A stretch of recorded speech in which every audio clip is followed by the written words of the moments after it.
Hello YouTube friends, welcome to the Red Parrot channel. I am your host, Mary Ellen. This is an episode of Echo Printing and Echo Dyeing, and I am going to be unwrapping a second batch of printing / dyeing that I have just completed. And this is one of the yummiest parts of echo printing and dyeing in general, and that is the reveal of the results. So it's important to share, I think. And so it's also important, health and safety, top 5. So I am wearing gloves because the material that I used has a bunch of iron water in it. So let us see what we have. So I used some different materials than last time, and I know for certain that this actually is strawberry. So I have a unproductive strawberry patch in the back 40, and it's unproductive to me. I am sure that the birds get a feed of strawberries, and I want it more for the dye material. So I think we do a fine job of sharing the resource, shall we say. Here we are. There's my reusable thread number 1. And I've done the same method as I've done before, and that is done a printy print, a rolly roll, and I've used the plastic layering. And it's all knotted up with the end bits. There we are. Okay, so let's see what we have. Don't need that. Ooh. So we can see what we have. Take some of the plant matter away. So you can see a lot of the, yeah, that's a mark. The runners make a mark. And there is definitely moon side and sun side. Come on, here we are. That's dirt. So not super accurate prints, though that one there. Is the light weird? The light's kind of weird. We'll go look for, see if we can find another print that worked.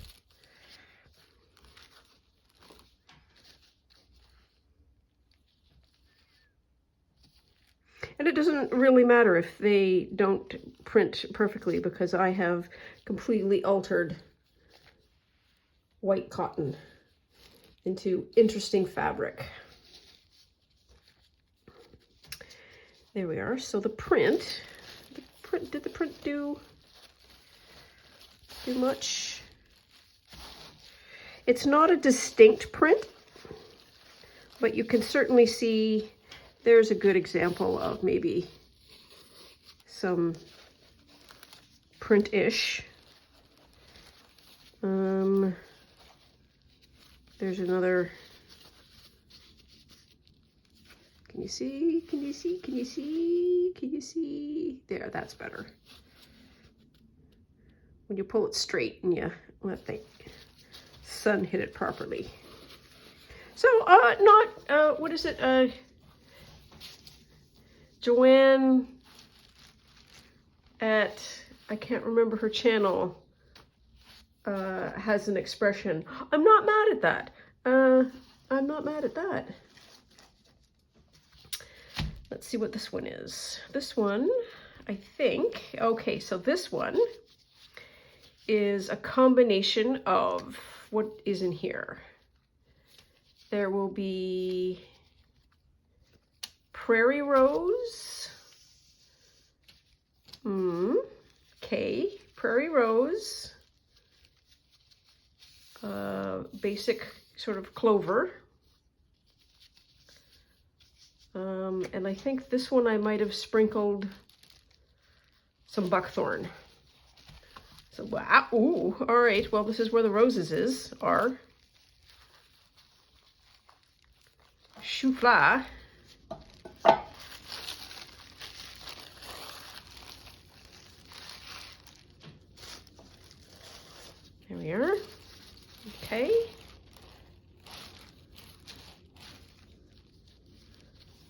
So ooh, okay, so one of the things I was able to find in my forage is little rose hips. And I plunked a couple of them in just to see what happens. And they have these little, that's a little blobby bit. That would be the technical name for it, blobby bit.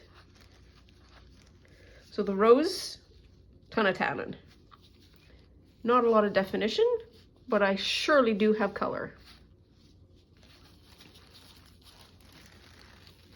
You can see the where the stalk is, or where the like the spine of the branch is, and that is quite loaded. You can see there. It's got extra tannin in it. That's a fold. You can't pick the fold out. And then here's my little cloverettes. Not a lot came out of the clover, which is fine. I am, again, not mad at that. There's bits though.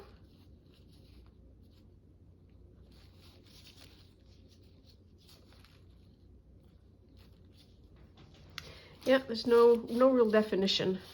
And I think that's probably bleed off from the roses, not from the clover itself.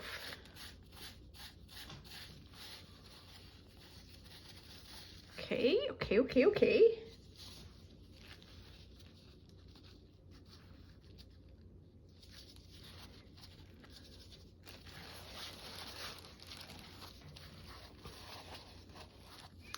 And I'll hold this one up to the light as well, because I think this is gonna, you might be able to see something different in the light. So you can, gotta hold it properly. It's kind of like an X-ray. Seeing the light from behind is helpful. And so another lesson that I learned from the first time is that I have given a little bit more space for the flowers, so that I have some, it's not just a sheer, well, okay, that's a sheer spate of color,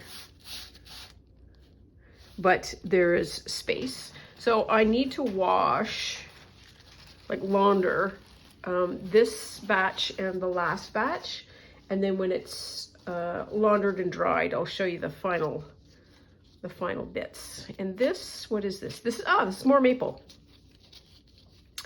And this I tried, see how successful I am, to get more leaves and to have some more separation.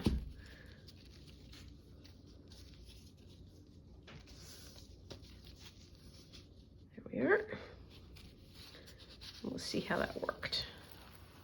Oh, maybe. Ooh.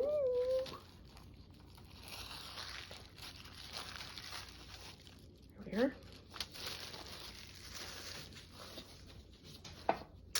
Okay. So that's the outside. This is the inside.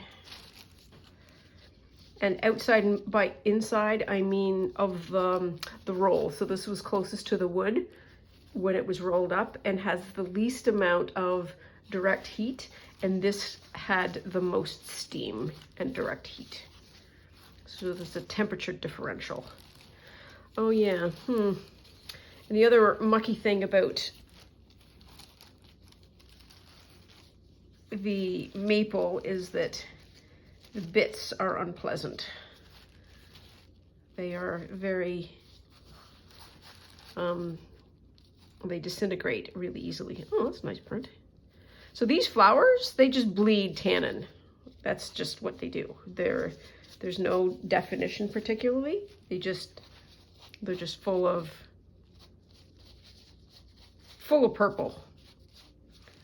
That's a thing. The leaves are the places where you can see some definition.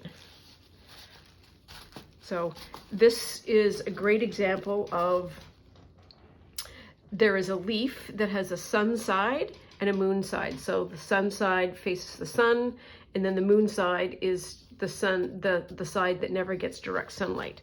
I don't know which is which, but you can see that there is a difference in the imprint here. This is darker and this is slightly more refined. I'm sure somebody will correct me in the comments, and that's totally okay. There's nothing like learning half the information.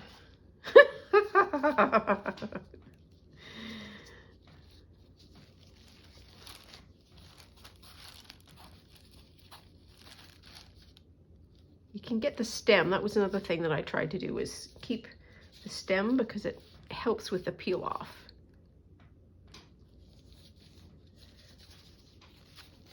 So this one's got good definition in it. You can sort of see that there's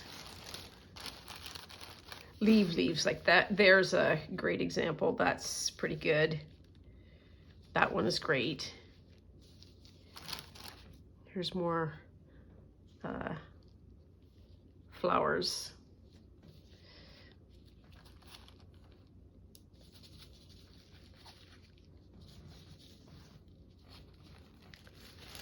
And then the last piece is probably the best, I think.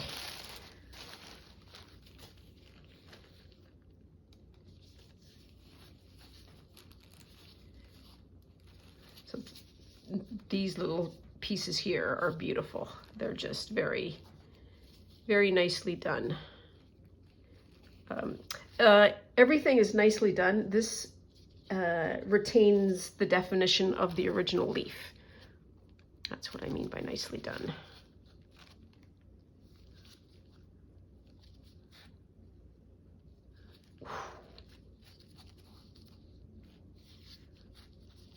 I'm going to say that that's created because of an air pocket. So where there's direct contact, you have a much easier time of getting the tannins out. And then where's the rest of this one? So this back part here, I think, was the best part. So I don't think I need to do any more dyeing for a bit because I have a lot, and I don't think there's anything out that I want to get at. But I reserve the right to completely change my mind because I might have forgotten something. But if I were to do it again,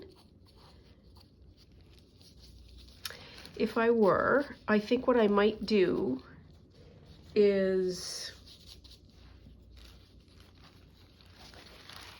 I almost want to do smaller batches and then wrap them in neutral fabric that isn't for the purposes of dyeing, but just for the purposes of absorbing some of the, like the temperature regulation, like this. These two are completely different in terms of what's happening. And the only real difference between this and this is the amount of direct heat and steam, which is kind of fun. Okay, so I'm not mad at that either. So I'm gonna have to wash. What do I want to say about the washing process? Washing process takes a bit because these have tons of residual dye still in them. So the process of making the water run clear takes a while. And so these will probably dry slightly lighter, if not a lot lighter. Was it this one? Lots of strawberries. It's this one maybe. Just want to see if I can find the buckthorn anywhere. Not really. Oh, the buckthorn should be the yellow bits. So there's not really yellow. Not really. We'll get that in the sun dyeing. Get that with the alum, I think. Anyways, that is all for now. As ever, thank you so much for playing along and keeping me company while I do all of these experiments. Hope you enjoy the reveal. it saves you all of the foraging and the prepping and the boiling and the waiting for the thing to cool, and you just get the pleasure of the unwrap and reveal.